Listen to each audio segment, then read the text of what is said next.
Hello, beautiful conscious creators. I hope that you have started your day with nothing short of health, wealth, peace, love, and light. As we explore healing and conscious creation together in this space, I hope that you remember to be kind and patient with yourself and your thoughts. Before the song recommendation, I just want to say this episode is sort of like a continuation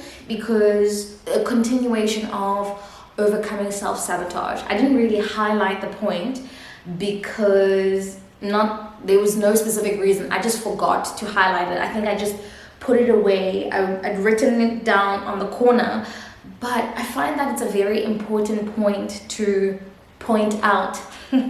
It's an important point to point out because it speaks on the idea of how cognitive dissonance truly does self-sabotage you until you find alignment with the idea of your becoming, the idea of your current. You come in alignment with what you are setting your mind on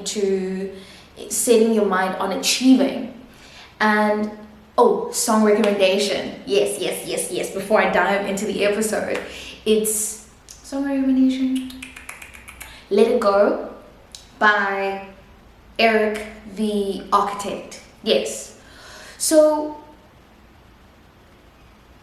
I want to emphasize this point using an example that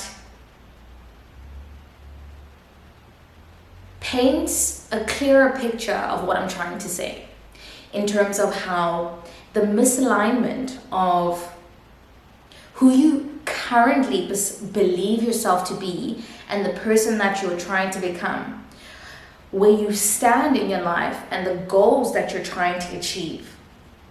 I want to highlight when there exists the lack of self-love in a way of your belief system, in the roots of your belief system, then you find yourself self-sabotaging. And the example that I want to use that I experienced myself is what happened. The reason why I feel that it's important to actually share this is because yesterday I was having a chat with a friend, and he was like, I was in Camps Bay. I don't know if I should be saying all of these locations that I'm in, but I was in Camps Bay. And when I got back, he was sort of trying to shove a narrative around my race and how places like that are not, there's a lot of conversation around how people of color are not really necessarily wanted in those spaces. This conversation is not that sensitive, but it can be sensitive to certain ears.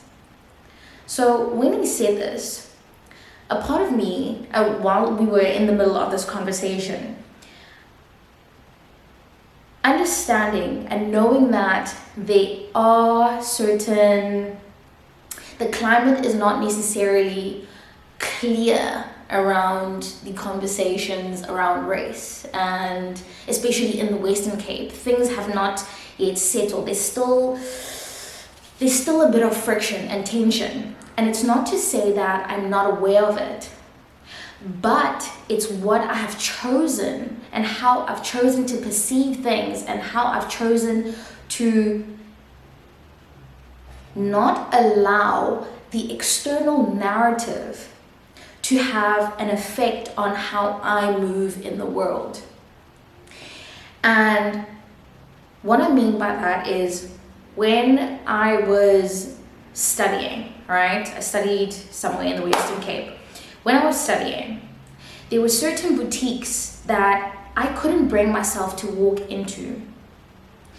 And this was because I felt out of place.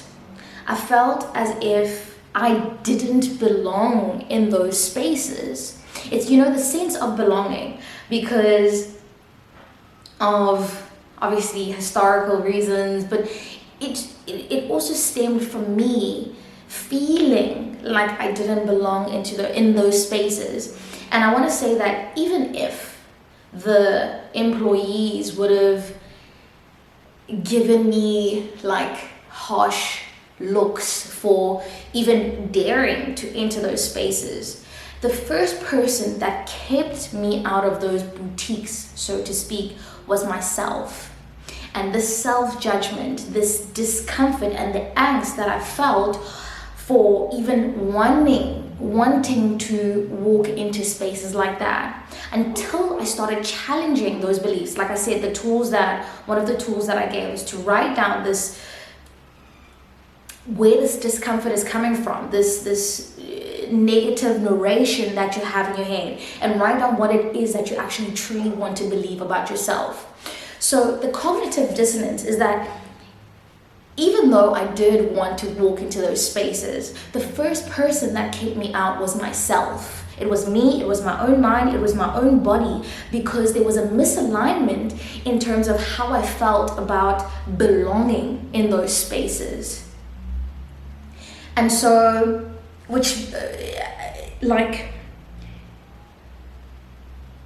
we believe about ourselves relative to the environments that we want to walk into, relative to our dreams, relative to the vision that we have for ourselves in the future, what we believe possible in our mind, in our current state, will truly either propel us in the right direction or a direction that pushes away this ability to dream ourselves into our becoming. And I find this is a very important point, connected now, like sending it back to this conversation that I was having with my friend. Yes, as much as there is still a bit of a sensitive climate, knowing that I can walk and my worth, the idea and the vision and the value that I have for within myself, how I perceive myself in the mirror, regardless of what people around me what kind of narrative. Oh, hello, Elon. It's 3 o'clock in the afternoon, dismiss. Regardless of the narrative that is being spoken, it's me who has the choice. It is you who makes the final decision of whether you will allow yourself to receive that narration.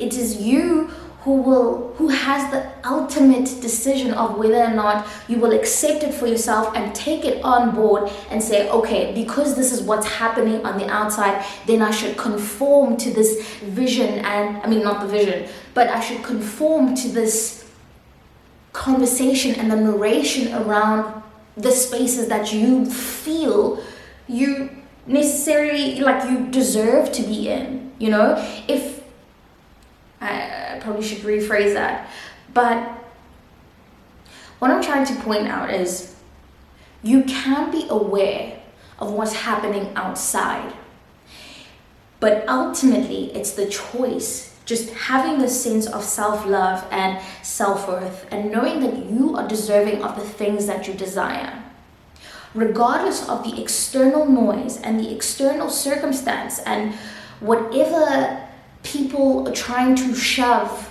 down your throat, whatever people are trying to speak to you that does not align with who you are, that no longer aligns, like where they try to reaffirm this narration that you have shifted away from, because you within yourself have identified that the worthiness comes from you, the deserving comes from you, and by you choosing a way of thinking that says, I don't have to be told by the outside world what I should believe about myself, regardless of how they choose to move around me, whether they give me the bad looks, whether they try to keep me out of spaces. And I'm not saying rush into spaces that are, being harmful to you. No. What I'm saying is, if I feel worthy within myself, And I know I can walk into a room having my sense of self-worth, having the faith within me, having the sense of already feeling safe and comfortable in my own skin, that whatever room I walk into, whether the room is for me or not, I stand firmly within who I am, within the worth, within the deserving that is already deeply instilled in me. And I'm not moved by the noise that exists on the outside that will try to sell you a narrative that you don't necessarily want to live in, that you don't necessarily want to identify with. And now, when you walk into that space, when you walk into that state of mind, you no longer become a victim of what's happening on the outside, because circumstances will always be there. There will always be something, or there will always be someone who wants to say something about you, wherever you are in life. You knowing you and your worth, and being in that state of mind, a healthy sense of self-worth, a healthy sense of self-love, you will not be bothered by all of the noise. You will not be moved by conversations that try to narrate who you are supposed to be. And so I found that that's a very important point to highlight.